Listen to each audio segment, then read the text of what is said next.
Hello everyone, my name is Danielle, and I am a part of the GMC Content Ambassador Program, here to offer my fellow students insight on how to better prepare themselves for their quarterly classes, namely with my fellow research paper writers and how to set yourself up for success in your coming studies.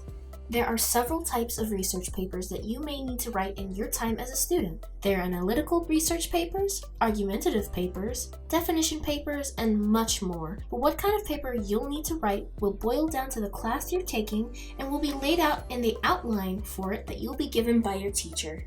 In this short video, we'll go over more broad strokes for how to construct a base for your paper, where to find resources, and how to format it when writing. First, the bones of the paper. Where do you start? How do you start? Let's first take a look at the grading rubric of a paper. Establish what the paper should be about and what should be included in the paper and how it is graded. But don't toss away this rubric just yet. It's actually a great outline for writing your paper. And I would take several more looks at it when you're starting out and in between. A method I was taught is the bullet point or block method of writing research papers. That is, to formulate the paper in blocks and write these individually, using information from the first block to help with the second, and so on. A great format for these blocks is, again, your grading rubric for your paper. These show you how a teacher will grade your paper based on things such as introduction, the understanding of the topic, and evidence and sources used. Take, for example, a research paper on diseases. As a biology student myself, I've become very familiar with these, and I'm certain I'll become even more familiar down the road, but for a grading rubric, it's separated into these points. Introduction to the disease, understanding of the organ system it affects, understanding of the disease, function changes due to pathology, organ system interactions, and treatment or prevention. These are a great start to the block method, and each of these can be broken into smaller bullet points that you can expand upon. Using introduction to disease as a start, we can cut it up into, let's say, 3 or 4 bullet points. Let's turn these into: where does the disease target? Who does the disease target? How do you catch the disease? And what does the disease do? These are all great bullet points to get the creative juices flowing into writing full sentences and paragraphs about your topic. These will be the skeleton of your research paper before you get to adding the meat, the nerves, the adipose, and the bulk of it, I guess. Now that you have the skeleton, where do you get the meat? Well, you're not a scientist or a biologist yet, so no one expects you to have it all in memory.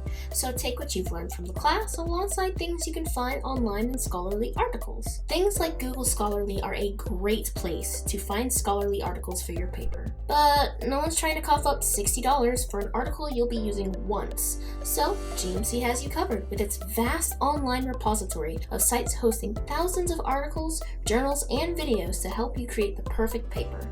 All free of charge. You can find these by going into your Moodle, and on the right hand side you will see your GMC library. Just click on databases A through Z and you will find here the sum of all human knowledge. What GMC has access to.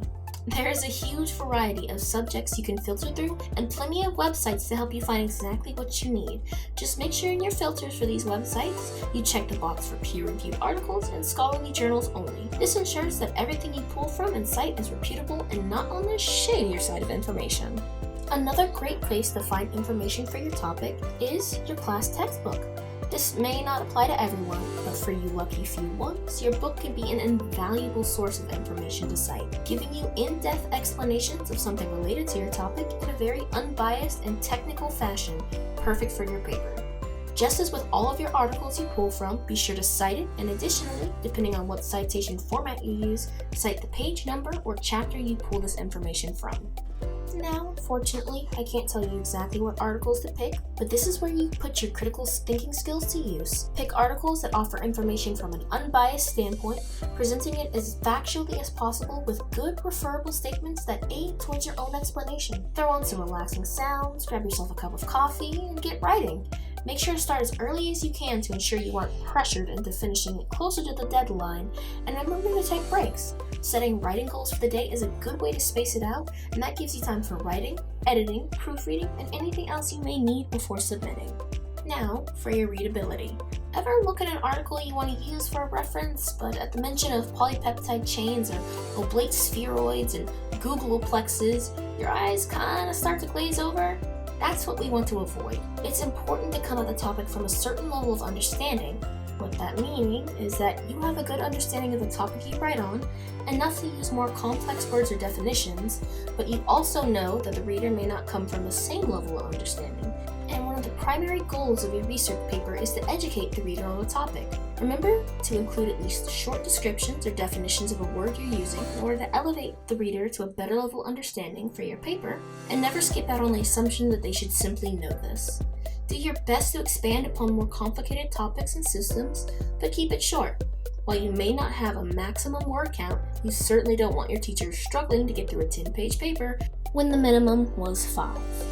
And on that, try to stay on topic. Whether it's something you're just so passionate about or you're just trying your best to explain, remember to always stay on the main topic of the paper and not go off into too many tangents about things related but not exactly the central focus of the paper. Another important part is to look out for the formatting of your paper. Research papers are meant to be formal and cannot be written in first or second person, meaning language such as I, you, we, or me cannot be used. They're instead written in third person, which is language like they, them, or theirs. Another thing to look out is for quotation marks. These should be avoided as things cited from another source cannot be directly quoted from it and should instead be written in your own words. When citing, you can either put something like, the National Burger Institution says that before the sentence, and in parentheses, put the year the article was published after, or instead put the name of the author and the year together in parentheses after, like this, if you don't mention them in the sentence before. Some requirements for citing may be different in other papers, so always be sure to reach out to your professor for clarification and questions before hitting submit. Now, let's say after all of this, your paper's finally done, but you're worrying if it's any good? You want some constructive criticisms that doesn't come with a D grade. Well, no problem. GMC has you there with amazing tutoring and writing coaches that you can reach out to for help and tips on writing, who can proofread your papers as well and make sure that paper gets you an A. With free in-person and online tutoring, you're completely set for success at GMC. As a last note, I want to give a huge thank you to Miss Amanda Davis for helping me get into this program and encouraging my development as a student along to this point. I hope this video was helpful to my fellow students, and maybe you got some air forcefully expelled from your nose from my silly little one-liners. But hopefully, you feel a little more confident going forward in your studies. Don't forget, GMC has a massive variety of assistant programs and wonderful faculty there to ensure their students succeed. So please don't hesitate to reach out if you need further help or counseling. But that's about it. And remember, start here, go anywhere. I'm gonna go anywhere to get some food. Bye now.